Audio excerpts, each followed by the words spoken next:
စာလောင်နေတဲ့သူကိုပဲကြွေးပါမစာလောင်တဲ့သူကိုဘလောက်ကောင်းတဲ့အစားအစာပေးပေးတန်ဖို့မမြင်ဘူး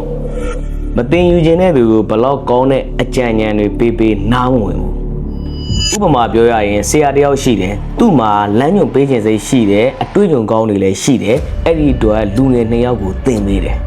ပထမလူငယ်ကနားထောင်တယ်မှတ်တယ်မေးတယ်လှုပ်ကြည့်တယ်မှားရင်ပြင်တယ်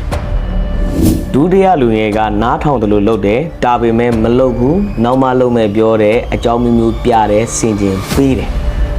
တနေ့ကျတော့ပထမလူငယ်ကတိုးတက်လာတယ်ဒုတိယလူငယ်ကတော့အဲ့ဒီနေရာမှာပဲရှိတယ်အဲ့ဒီမှာဆရာကသဘောပေါက်သွားတယ်တင်ယူပေးရမှာကဆရာရဲ့တာဝန်တင်ယူခြင်းစိတ်ကတော့ကျောင်းသားရဲ့တာဝန်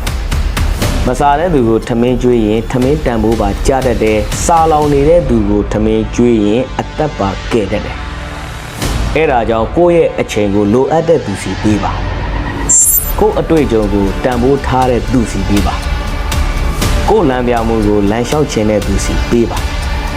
အဲ့တော့တန်ဖိုးရှိတဲ့အရာတွေကိုတန်ဖိုးထားမဲ့သူစီတာပေးပါ